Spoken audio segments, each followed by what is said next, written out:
Good morning प्यारे बच्चों। आज मैं आप लोग के लिए लेकर आए हैं क्लास 12 केमिस्ट्री का एक सॉल्यूशन चैप्टर है जिसका पार्ट 3। इसके पहले आपको पार्ट 1 और पार्ट 2 बता दिया गया है जिसमें सॉल्यूशन के बारे में जानकारी दिया गया है। आज मैं आप लोग के लिए एक टॉपिक लेकर आए हैं अनुसंख्यक गुणधर्म, जिसे कोलिगेटिव प्रॉपर्टी कहा जाता है। यह एक ऐसा टॉपिक है जो बिहार बोर्ड एग्जाम में आपको इससे रिलेटेड एक या दो क्वेश्चन आ ही जाता है। तो इसे हम सरल भाषा में हम लोग समझते हैं कि अनुसंख्यक गुणधर्म क्या होता है। तो देखिए क्या होता है जे कि मान लो कि एक पात्र में जल है। जैसे मान लो कि कोई पात्र है और इस पात्र में जल भरा हुआ है। इस जल का कुछ बॉइलिंग पॉइंट होगा, कुछ इसका फ्रीजिंग पॉइंट होगा, इसके वेपर प्रेशर होंगे, ऑस्मोसिस प्रक्रिया होगी। इस जल को, ये जल शुद्ध जल लेना है। क्या लेना है? शुद्ध जल, जिसको हम प्योर सॉल्वेंट भी कह सकते हैं, यानी जल को हम विलायक कहेंगे। इसमें इसका वेपर प्रेशर, बॉइलिंग पॉइंट और फ्रीजिंग पॉइंट होगा। अगर इस सॉल्वेंट में यानी इस जल में अगर कोई सॉल्यूट मिलाते हैं, जैसे मान लो कि NaCl मिला लिए। एक बात जान लीजिए, कोलिगेटिव प्रॉपर्टी में हमें जब भी सॉल्यूशन बनाना है तो सॉल्यूट के रूप में हमें ठोस लेना है। यानी सॉल्यूट कैसा लेना है? ठोस सॉल्यूट लेना है, और लिक्विड सॉल्वेंट लेना है। तो यहां पे हम देख रहे हैं कि एक ठोस सॉल्यूट यहां पे हम इसमें डालते हैं। जैसे NaCl डाल दिया, आप कुछ भी डाल सकते हैं, नमक डाल दिए हमने। जब ये नमक को हम इसमें मिला देते हैं तो ये सॉल्यूशन बन जाएगा। यहां पे होगा H2O प्लस NaCl। तो जब हम NaCl को मिलाते हैं तो इसके boiling point, freezing point, vapour pressure या ऑस्मोसिस प्रक्रिया में परिवर्तन आ जाता है। और यह परिवर्तन जो इस सॉल्यूशन में boiling point, freezing point, vapour pressure या ऑस्मोसिस प्रक्रिया में जो परिवर्तन आता है, ये परिवर्तन इस बात पर निर्भर करता है कि कितने मात्रा में आप NaCl मिलाए हो। इस बात पर निर्भर नहीं करता कि NaCl का प्राकृत क्या है। यानी सॉल्यूट के मात्रा पर निर्भर करेगा, सॉल्यूट के प्राकृत पर नहीं। ऐसे गुण को हम कहेंगे कोलिगेटिव प्रॉपर्टी, यानी अनुसंख्यक गुणधर्म। तो चलिए डिफिनेशन देख लेते हैं कि वे सभी गुणधर्म जो विलयन में उपस्थित कुल कणों की संख्या पर निर्भर करता है, उसके प्राकृत पर नहीं अनुसंख्यक गुणधर्म कहलाता है। यानी सॉल्यूशन का वह गुण जो उसमें उपस्थित सॉल्यूट के मात्रा पर निर्भर करे, उसके प्राकृत पर नहीं, उसे कोलिगेटिव प्रॉपर्टी कहेंगे। जैसे मान लो कि आप NaCl के जगह AgCl डाल देंगे या शुगर डाल देंगे, इससे उस सॉल्यूशन के बॉइलिंग पॉइंट, फ्रीजिंग पॉइंट और उसका ऑस्मोसिस प्रक्रिया में कोई परिवर्तन नहीं होगा। उसमें परिवर्तन केवल तब होगा जब उसके मात्रक में परिवर्तन करेंगे। जैसे NaCl के 10 kg से जगह 5 kg डाल देंगे या 10 ग्राम से जगह 5 ग्राम डालेंगे, तो उसके कणों की संख्या पर निर्भर करता है। वैसे गुणधर्म को हम क्या कहेंगे? कोलिगेटिव प्रॉपर्टी कहते हैं। अब देखेंगे कि कोलिगेटिव प्रॉपर्टी होता कितने प्रकार के हैं। कोलिगेटिव प्रॉपर्टी को 4 वर्गों में बांटा गया है। एक होता है relative lowering of vapour pressure, जिसे वाष्प दाब के अपेक्षिक अवनमन कहते हैं। एक होता है elevation of the boiling point, जिसे क्वथनांक में उन्नयन होता है। एक होता है डिप्रेशन ऑफ फ्रीजिंग पॉइंट, जिसे हिमांक में अवनमन होता है। और एक होता है ऑस्मोटिक प्रेशर, जिसको हम प्रसरण दाब कहते हैं। तो चलिए हम एक एक करके कोलिगेटिव प्रॉपर्टी के चारों भाग को एक्सप्लेन करते हैं। तो पहला हेडिंग लगा लीजिए, वाष्प दाब में अपेक्षिक अवनमन, यानी relative lowering in the vapour pressure. ये क्या होता है relative lowering of the vapour pressure? इस टॉपिक को जानने के पहले हम जानेंगे वाष्प दाब, जिसे इंग्लिश में कहा जाता है वेपर प्रेशर। वेपर प्रेशर क्या होता है? तो वेपर प्रेशर होता है कि समान अवस्था में द्रव के सतह पर वाष्प जो दाब डालता है, उसे हम वेपर प्रेशर कहते हैं। जैसे मान लो कि एक पात्र है और इस पात्र में जल भरा हुआ है, इस तरह से जल है, इस पात्र को ऊपर से बंद कर देते हैं और इसके टेम्परेचर जब बढ़ाएंगे तो इसमें वाष्प होगा और जब ये वाष्प बना लेगा तो ये वाष्प इसी सतह पर क्या डालेगी, दबाव डालेगी। इस दाब को हम कहेंगे वेपर प्रेशर। यानी समान अवस्था में द्रव के सतह पर, इस द्रव का जो सतह है इसके ऊपर जो वाष्प जो वेपति है, वाष्प है जो दबाव डाल रहा है, जिसे हम वेपर प्रेशर कहते हैं। अगर इस जल में एक क्या है, शुद्ध जल है जिसे हम सोलवेंट भी कहते हैं। इस शुद्ध जल में पहले मान लेते हैं कि यहां पर जो दबाव डाल रहा है यानी सोलवेंट का जो वेपर प्रेशर है वो P0 है। ऐसा मान लेते हैं कि यहां पर जो वेपर प्रेशर हो रहा है वो वेपर प्रेशर का मान P0 है। फिर इस जल में हम कोई सॉल्यूट मिला देते हैं। कैसा सॉल्यूट मिलाएंगे, ठोस सॉल्यूट, आप वाष्पशील सॉल्यूट को हम इसमें मिलाते हैं। तो जैसे मान लो कि आप एक सॉल्यूट मिलाएंगे, आप वाष्पशील सॉल्यूट, जैसे मान लो कि NaCl मिलाया, तो जब इसमें NaCl मिला देते हैं तो यहां पे जो सॉल्यूशन तैयार होगा इसमें आपका वाटर भी है और NaCl भी है। एक क्या हो गया, सॉल्यूशन है। इसके सतह पर, इसकी सतह यहां, इसको भी बंद कर देते हैं तो यहां पे भी वाष्प बनेगा, लेकिन ये जो वाष्प बनेगा वो कम मात्रा में बनेगा। बोलो क्यों बनेगा, क्योंकि इसके सतह पे लिक्विड के साथ साथ NaCl भी है। तो यहां से इसके वाष्प के द्वारा जो इस पर दाब लगेगा वो कम मात्रा में लगेगा, क्योंकि दाब तब अधिक लगेगा जब उसका सतह क्या हो, लिक्विड हो। और जब यहां सॉल्यूशन बन गया, NaCl जब इसमें मिल गया तो इसके सतह पर लिक्विड के साथ साथ सॉलिड भी आ गया। सॉलिड आने से इसका दबाव कम जाता है। इसमें मान लिया जाए कि सॉल्यूशन का वेपर प्रेशर जो है वो है P। तो क्या हुआ, इस फिगर के माध्यम से देख सकते हैं कि इसमें सोलवेंट का वेपर प्रेशर जो है वो सॉल्यूशन का वेपर प्रेशर से अधिक हो गया।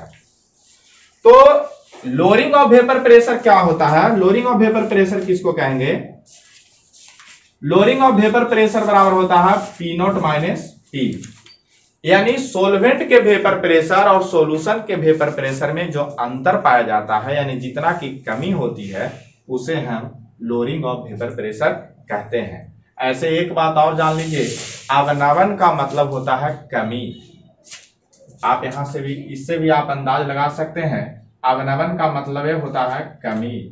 यानी जब किसी प्योर सॉल्वेंट में नॉन वोलेटाइल सॉल्यूट को डाल दिया जाता है तो उसके वेपर प्रेशर में जो कमी आता है उसे हम वाष्प दाब के अवनमन कहते हैं। उसे क्या कहते हैं, वाष्प दाब के अवनमन कहते हैं।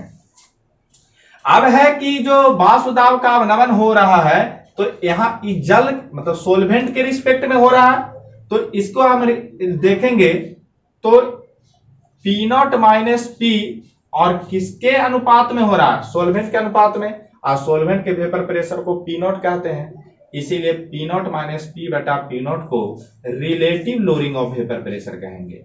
इसको क्या कहेंगे, relative lowering of vapour pressure. इस relative lowering of vapour pressure के बारे में एक वैज्ञानिक रॉल्स ने बताया था। अगर रॉल्स के बारे में नियम नहीं जानते हैं या उसके आधार पर सॉल्यूशन के प्रकार नहीं जानते हैं तो आप हमारे नेक्स्ट वीडियो देखें, उसमें हम इसके बारे में डिटेल से एक्सप्लेन कर देंगे। तो इसी चीज को बारे में रॉल्स ने बताया था। जैसे देखो, अगर आप उतार लिए हैं तो हम यहां मिटा देते हैं ताकि आप साफ साफ इस चीज को समझें।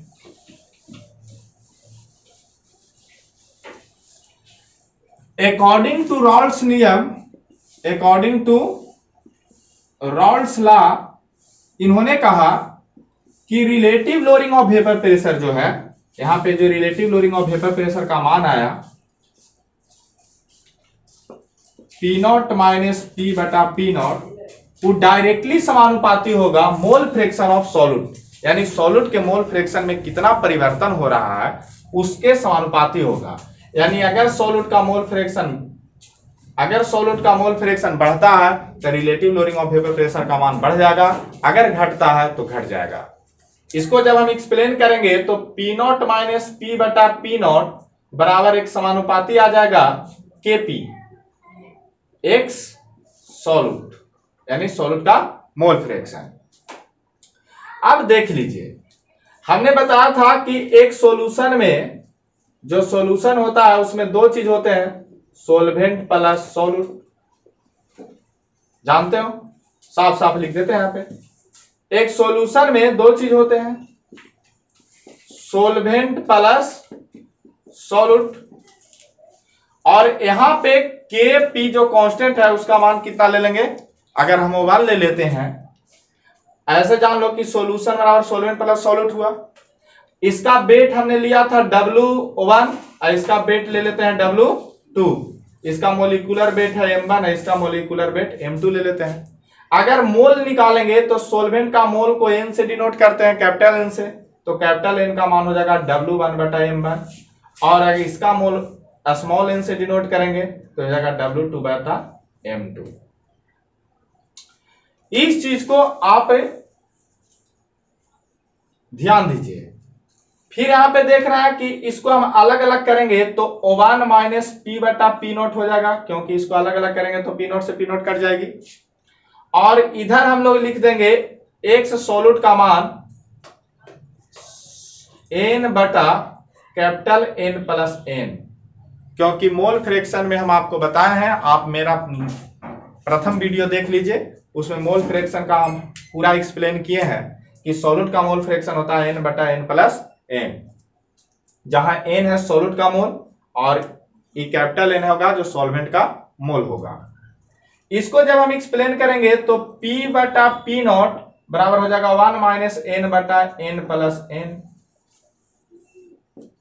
अब यहां से लिख देंगे P बटा P0, सॉरी इधर हम मिटा के लिख देते हैं, आप उतार लीजिए इधर।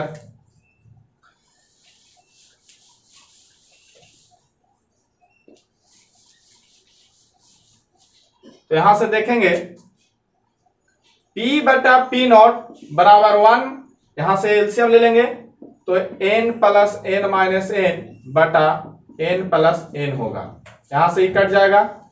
P बटा P0 equal to capital N plus N। अब इसको हम पलट देंगे, यानी P0 बटा P बराबर कैपिटल N प्लस N बटा कैपिटल N। इसको अलग अलग करेंगे तो P0 बटा P बराबर 1 प्लस N बटा N। इसको ई पट्टी करेंगे तो P0 माइनस P बटा P इक्वल टू बच जाएगा N बटा N।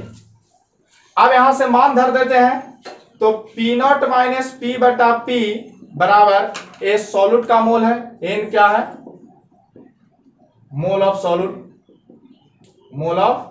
सॉल्यूट, और इसका मान होता है सॉल्यूट का मोल है W2 बटा M2। कैपिटल N क्या है, मोल ऑफ सॉल्वेंट, और सॉल्वेंट का मोल होता है W1 बटा M1। मान धर देंगे W2 बटा M2 और यहां हो जाएगा W1 बटा M1, यानी P0 माइनस P बटा P बराबर हो जाएगा W2 गुने M1 बटा M2 गुने M1, सॉरी W2 गुने M2, और यहां से हो जाएगा ये ऊपर चला जाएगा M2 गुने W1। कभी कभी आपको इस सूत्र के द्वारा न्यूमेरिकल तैयार होगा, कभी कभी इसको कहता है कि इसको मोलालिटी के फॉर्म में लिखें। तो मोलालिटी के फॉर्म में इसे कैसे लिखेंगे जो देख लीजिए। हम लोग का सूत्र प्राप्त हुआ, हम लोग का क्या सूत्र प्राप्त हुआ, P0 माइनस P बटा P बराबर W2 गुने M1 बटा M2 गुने W1। 1। हम क्या करेंगे कि 1000 से ऊपर नीचे डिवाइड कर देते हैं। और याद करिए मोलारिटी का सूत्र हमने क्या बताया था, मोलालिटी का सूत्र बताया था मोल बटा केजी, जिसमें आया था W2 गुने 1000 बटा M2 गुने W1। अब यहां से W2 गुने 1000 अलगे कर देंगे, W2 गुने 1000 बटा M2 गुने W1, शेष क्या बचेगा, शेष बचेगा M1 बटा 1000। इसका नाम है मोलालिटी। तो आप लिख सकते हैं P0 माइनस P बटा P बराबर मोलालिटी गुने M1 बटा 1000। आप यहां से भी एक सूत्र निकाल सकते हैं। अब हम लोग दूसरा देखेंगे क्वथनांक में उन्नयन, जिसे बोला जाता है एलिवेशन ऑफ बॉइलिंग पॉइंट। इस टॉपिक को पहले हम लोग जानेंगे कि क्वथनांक क्या होता है। आप लोग 8 या 9th क्लास में पढ़े होंगे कि क्वथनांक वह न्यूनतम ताप है जिस पर कोई पदार्थ उबलना प्रारंभ करता है। इसी चीज को हम इस प्रकार बोलेंगे कि किसी द्रव का क्वथनांक बिंदु वह ताप है जिस पर उसका वेपर प्रेशर वायुमंडलीय दाब के बराबर हो जाता है।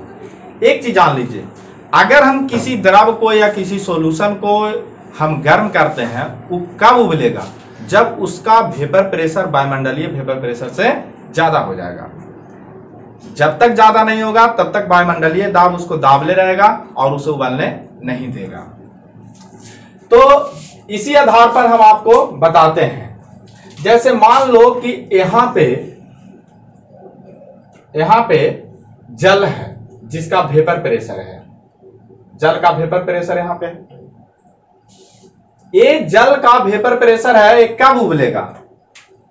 एक बोल्डिंग देते हैं, मान लो कि यहां पे है ये वायुमंडलीय वेपर प्रेशर, क्या है, वायुमंडलीय वेपर प्रेशर है। तो ये जल कब उबलेगा, जब इसका वेपर प्रेशर वायुमंडलीय वेपर प्रेशर के बराबर हो जाएगा या इससे अधिक होगा। तो इसको हम हीट कर रहे हैं, इसमें हम क्या दे रहे हैं, टेम्परेचर डाल रहे हैं।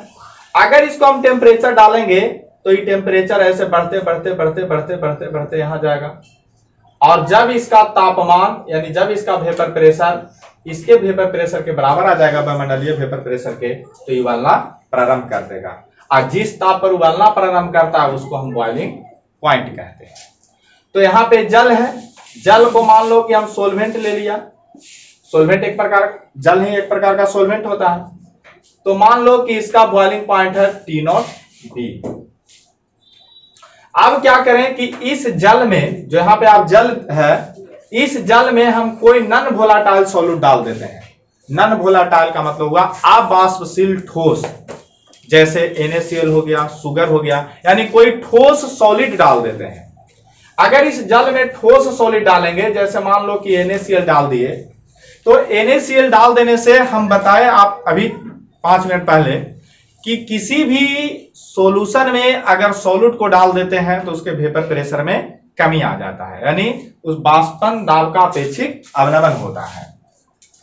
तो इसके वेपर, यहाँ पे जो सॉल्यूशन बनेगा NaCl डालने पर जल में, उसका वेपर प्रेशर होगा जो कम जाएगा, मतलब इससे कम जाएगा, मतलब यहां पे आ जाएगा। ये किसका वेपर प्रेशर होगा, सॉल्यूशन का वेपर प्रेशर होगा। अब इस वेपर प्रेशर यहाँ पे सॉल्यूशन को है, तो इसको उबालने के लिए हम ताप को बढ़ाएंगे, बढ़ाते बढ़ाते बढ़ाते बढ़ाते बढ़ाते बढ़ाते कहां ले जाएंगे, वायुमंडलीय दाब के बराबर करेंगे, तब ना उबलेगा। आज जिस ताप पर उबलेगा उसको कहेंगे बॉइलिंग पॉइंट। तो इस सॉल्यूशन का बॉइलिंग पॉइंट हो जाएगा TB। ए आप लिख लीजिए यहाँ पे कि TB0 है जो सोलवेंट का बॉइलिंग पॉइंट है, सोलवेंट का बॉइलिंग पॉइंट यानी जल का बॉइलिंग पॉइंट, और T0 जो है, TB जो है, ये सॉल्यूशन का बॉइलिंग पॉइंट है, सॉल्यूशन का बॉइलिंग पॉइंट। आप इस चित्र से भी देख रहे हैं कि सोलवेंट का बॉइलिंग, सॉल्यूशन का जो बॉइलिंग पॉइंट है उस सोलवेंट के बॉइलिंग पॉइंट से अधिक है। जब वेपर प्रेशर कमेगा बउआ, तो यहां से जब हम यहां ले जाएंगे तो इतना बढ़ जाएगा, और जो इसमें वृद्धि होगा यानी TB माइनस TB0, यानी सोलवेंट का, सॉल्यूशन के वेपर प्रेशर और सोलवेंट के वेपर प्रेशर में जो कमी मतलब जो अंतर पाया जाएगा उसको हम एलिवेशन ऑफ बॉइलिंग पॉइंट कहते हैं। ऐसे भी आप जान लीजिए कि उन्नयन का मतलब होता है वृद्धि करना और अवनमन का मतलब होता है कमी। उन्नयन माने होता है बढ़ना, अवनमन माने होता है कमना। यानी हम किसी सोलवेंट का जो बॉइलिंग पॉइंट होता है वो सॉल्यूशन के बॉइलिंग पॉइंट से कम होता है, यानी उसमें नॉन वोलेटाइल सॉल्यूट मिला देने पर उसका बॉइलिंग पॉइंट बढ़ जाता है। इसे हम कहते हैं elevation of the boiling point. और elevation of the boiling point को डेल टीवी से डिनोट करते हैं। इसको क्या कहेंगे? Elevation of boiling point.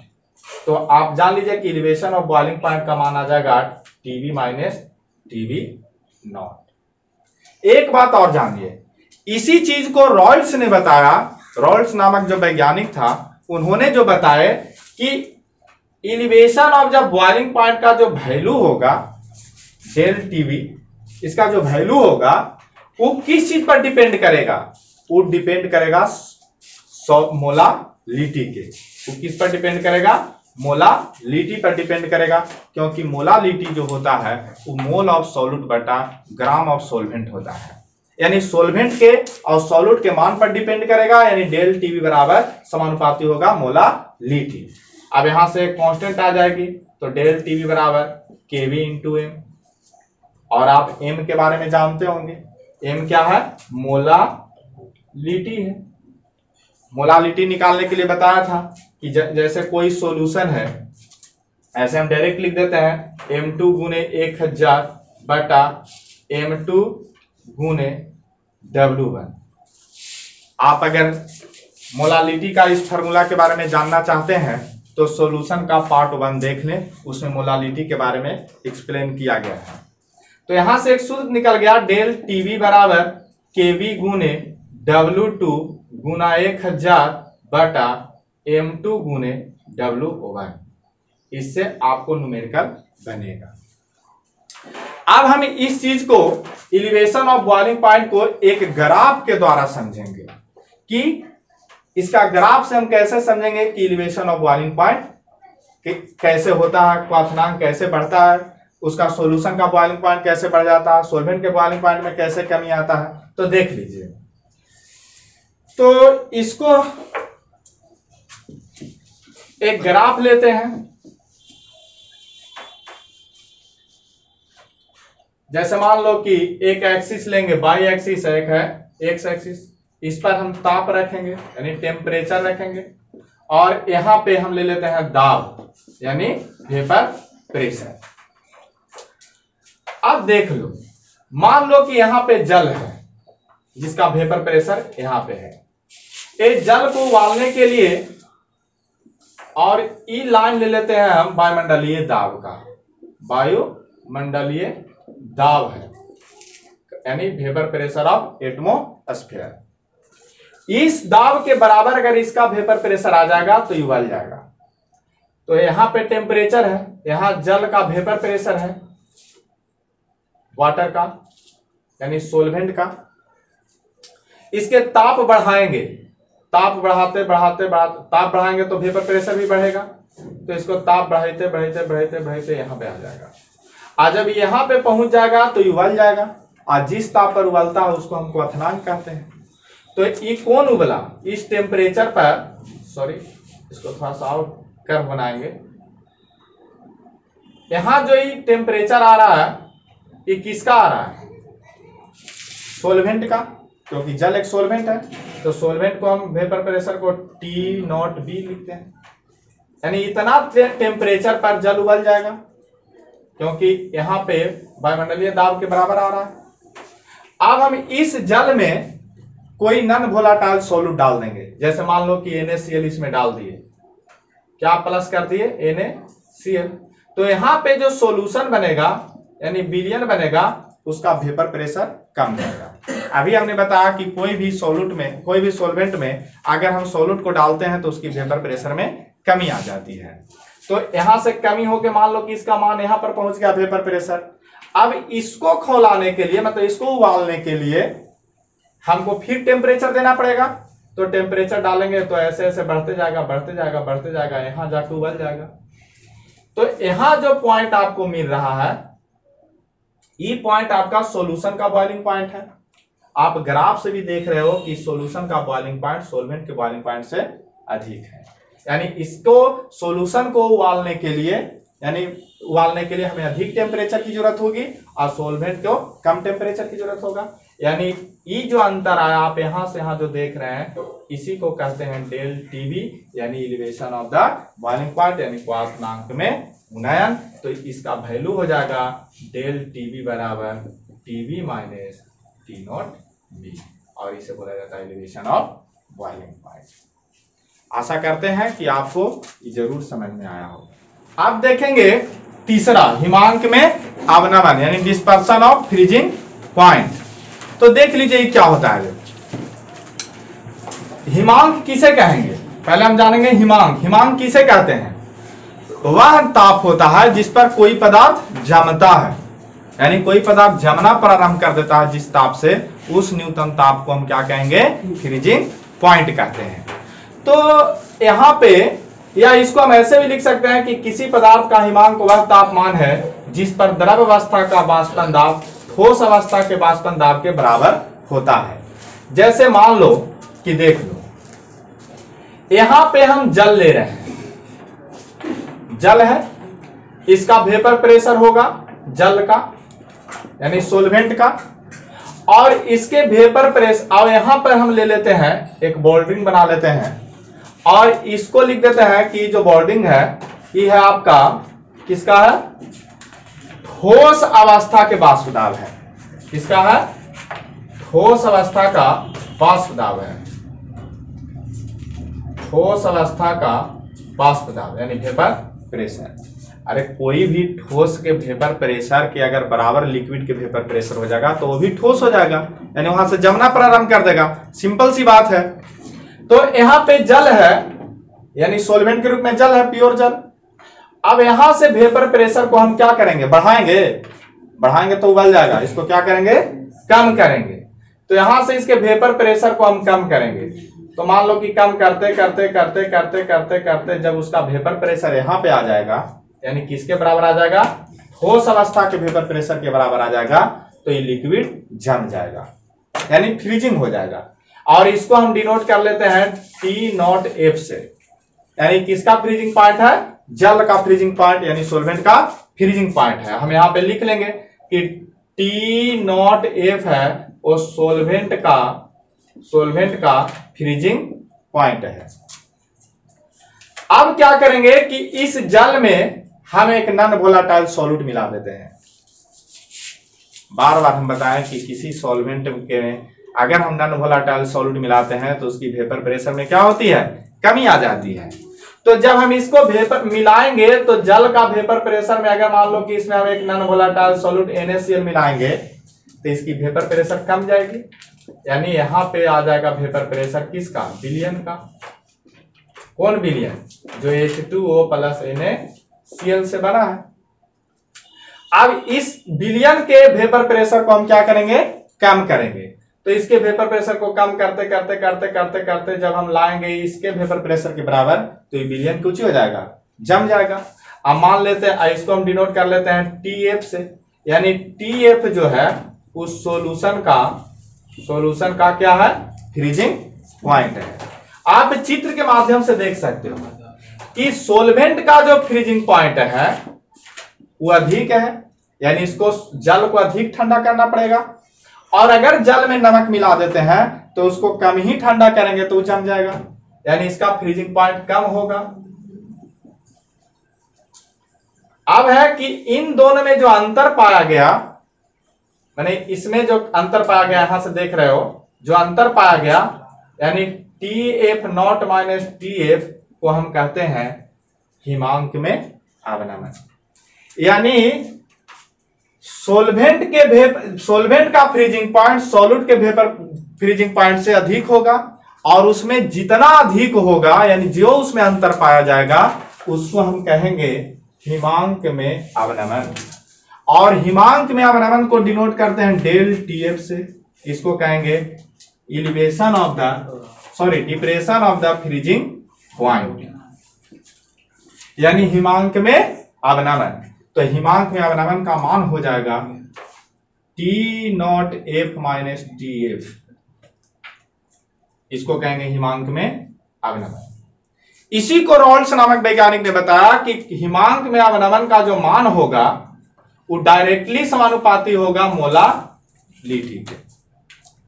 वो डायरेक्टली किसके समानुपाती होता है? मोलालिटी के होता है। तो इसको लिखेंगे डेल टी एफ बराबर एक कांस्टेंट आ जाएगा जिसका मान है केफ, और केफ इंटू एम। एम क्या है? एम है, जहां एम है जो मोलालिटी है। और आपको सॉल्यूशन का वीडियो नंबर 1 में बताए थे कि मोलालिटी बराबर होता है W2 गुने 1000 बटा M2 गुने W1, जहां weight of solute, molecular weight of solute, weight of solvent 1000 के 1000। इसका मान यहां पे डाल देंगे तो डेल TF बराबर सूत्र निकल जाएगा KF गुने W2 गुने 1000 बटा M2 गुने W1। ये आपका सूत्र प्राप्त हो गया। अब हम लोग हिमांक में अवनमन को एक ग्राफ के माध्यम से समझेंगे कि हिमांक में अवनमन कैसे होता है। तो देख लीजिए, एक ग्राफ बनाएंगे।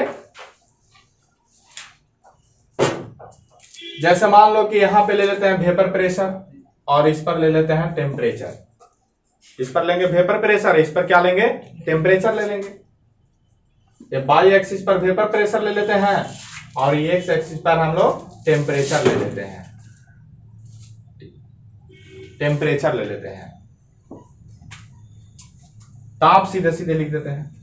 ये अब देख लो, कोई भी पदार्थ कब जमता है? जब उसका वेपर प्रेशर सॉल्यूट के वेपर प्रेशर के बराबर आ जाता है।